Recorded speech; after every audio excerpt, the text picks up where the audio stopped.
everybody. This is Arnie, and I want to welcome you to Arnie's Fantasy World of Sports. It was quite the weekend, and a little different start to the show today, if you will. I went to see the Yankees and the Astros play live in the Bronx this weekend, and I want to give you some information, firsthand observations, if you will, from watching both the Astros and Yankees.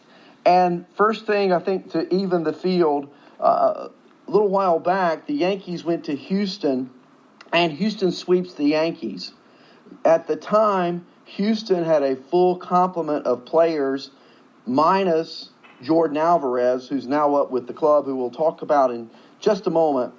The Yankees, however, earlier in the season, were decimated with injuries, did not have their full complement of players, and again, Houston sweeps the Yankees in Houston. Well, this weekend, the Yankees take 3 of 4 from Houston in the Bronx.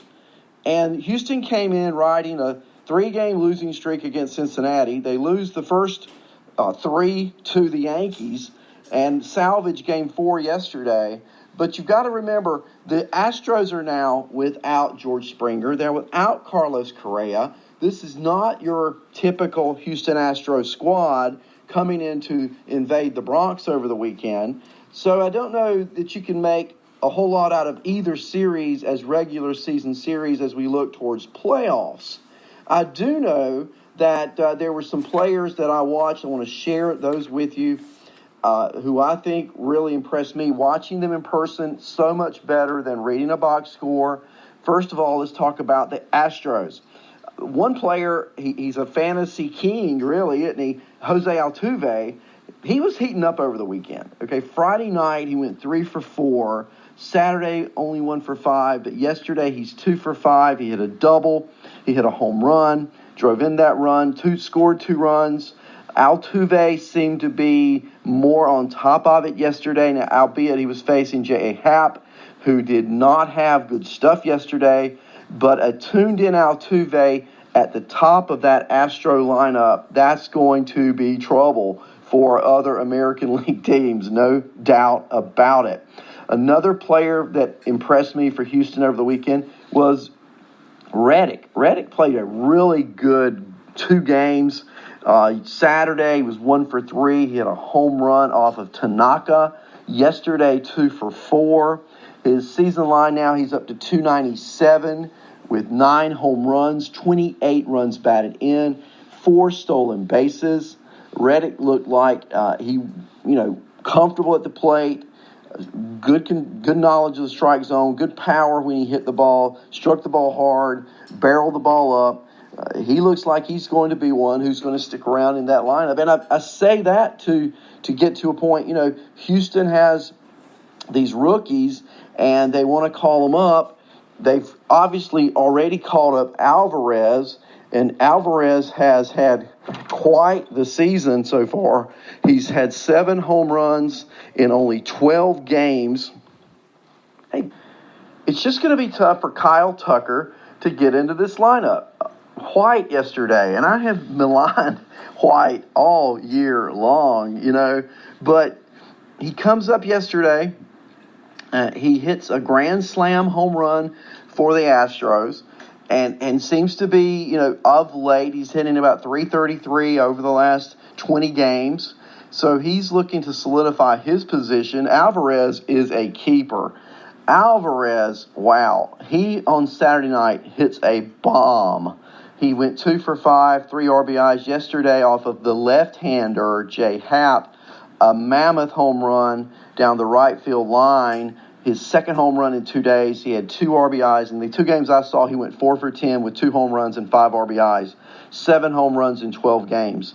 He's now at 333 average-wise on the season. He's not going anywhere but up, and he's going to bat in the top order of that Houston lineup going forward. He's got to. He has a great eye at the plate. He took balls. He walked. He just looked like a veteran, really. And so it's just going to be hard for Kyle Tucker to crack that lineup with Reddick and White both playing as well as they are. Now, I also had the privilege yesterday of watching Verlander and his mastery once again. He did give up a home run to DJ LeMahieu. But other than that, Verlander was spot on, and it was a game Houston had to win yesterday. You see, they had lost 6 in a row. They had lost 3 in a row to Cincinnati, 3 in a row to the Yankees. Verlander did what Verlander does. He came in, he stepped up, he pitched a big game yesterday, and now let's see. Houston has the day off today. Let's see how they pick up the pace on Tuesday. The Yankees, well, of course, I'm partial, but has there been a more I guess you could say that the 2 most important players to the Yankees hitting-wise so far this year have been Gary Sanchez, their catcher, and DJ LeMahieu, who has played almost, it seems, every position on the infield. Well, hitting Saturday night, he went 1 for 2. He had 2 walks. Yesterday, 3 for 4, 3 RBIs. He had his 10th home run, that home run again off of Verlander. LeMahieu is locked in. He's going to play every day for these Yankees. And what I did see was players like Encarnacion, timing not good. He had a bad weekend, okay? Stanton only played Saturday night while I was there, did not play yesterday. Coming into Saturday night's game, after Friday's action, Stanton was hitting 238. After Saturday night's game, he's now hitting 280. Okay, raised his average. It's easy when you don't play much, right? And him being injured. Raised his average 42 points. Saturday night, he went 2 for 4 with 4 RBIs. And the thing that impressed me about Stanton was the way he hit the ball. He struck it hard. He barreled up. The base hits, the hits that he got, a double and a single, were just scorchers. Stanton looks to be back on track. I look for Stanton to really, the Yankees are playing the Blue Jays the next 3 days before they travel to Marriott, England. But I think that looking at the games coming up against Toronto, look for Stanton to continue to hit the ball with authority. Ursula, Saturday night, did not play yesterday, went 1 for 4 with a home run. Ursula up to 306 average-wise. And that Yankee bullpen. Let's hear it for that Yankee bullpen. Saturday night, Friday night, I didn't see the Friday night game. I went to a Yankee dinner I'll tell you about in just a moment. But on Friday night, the Yankees had used Ottavina, they'd used Canely, they'd used Chapman. So Canely was not available. Chapman was not available. What Aaron Boone did is he went to Ottavina, who picked up his 17th hold. He struck out 2. And then he put in Zach Britton. Britton struggled Saturday night. He really did. He walked 3, but he gets the save. And isn't it just awesome when you can take a Chapman and let him rest, insert a Britton, who, 2 years ago had 40-plus saves for Baltimore, right? And the beat goes on. Very impressed with this Yankee bullpen. And these are just some of the players that I watched over the weekend. Fantasy-wise, of course, we know these players well. But I'm saying LeMahieu, he's here to stay. If he's on your team and you're worried about him losing playing time, yeah, he's going to get the occasional day off for rest, but he's going to play. Josh Reddick's going to play for Houston, okay, barring some monumental slump. He played against a lefty yesterday, went 2 for 4. He just looks locked in. Alvarez, if you've got fantasy concerns about him not playing, forget it. Alvarez is playing on this team, okay? He'll probably be your DH. He'll probably get a little bit of action in left field. He didn't play the outfield at Yankee Stadium because, as you know, Yankee Stadium's left field is just a monster left field, right? It takes a guy with a lot of range and knowledge of how to play the position really well, to play the left field position in Yankee Stadium. So I'm not concerned about him not playing the outfield this weekend. I think they'll sprinkle him in the outfield to give your Michael Brantleys a day off. And speaking of Michael Brantley, he was a force this weekend. The Yankees can get him out. He got 3 hits Friday night. He got 2 hits yesterday. He's batting .322 on the season. He hits against left-handers. He hits against right-handers. Michael Brantley might be a guy in fantasy you can trade for and get. And if I can get Astros, I think it's a great time to pick up Astros. I really do. I can see them sort of turning the corner yesterday. Yankees, of course, they look good. These are 2 teams I think that will meet in the ALCS this year. I really do. I want to go see them play. Kudos to both teams. Great weekend. And now let's move on. You ready? Let's move on. So let's talk about, Lenny was talking about his show that I sent some pictures to him, and I did. And I want to talk about Friday night just briefly. This is not so much fantasy, it's just baseball in general, okay? It's history. I got invited to spring training, and maybe the backstory is important here.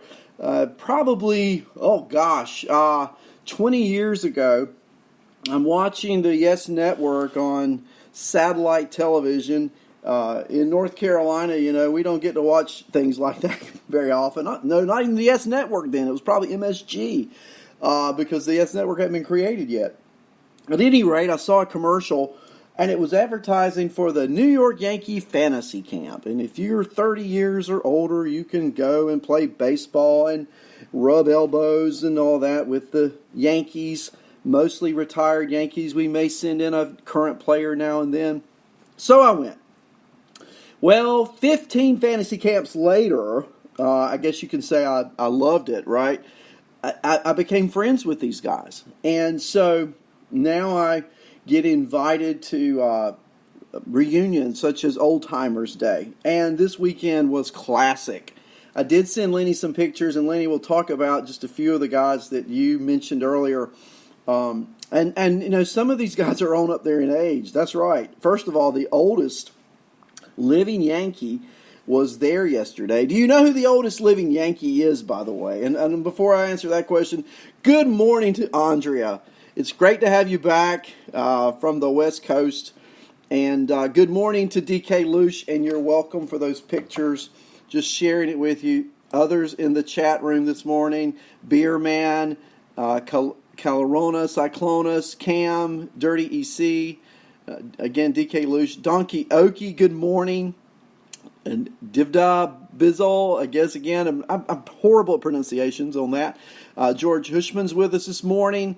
Of course, Lenny, Mark Youngblood. Good morning, Mark. Now, Mark went on a fantasy trip of his own a few weeks ago down to Florida. And now I've gone north, Mark, to watch the Yankees. Good morning to Meckert. Good morning to Zelmo. And good morning to guest Cheryl, whoever you are, guest Cheryl, and any guest. Log in and register. Become part of this podcast. I love Zelmo's Expo hat. But the oldest living Yankee is, you ready?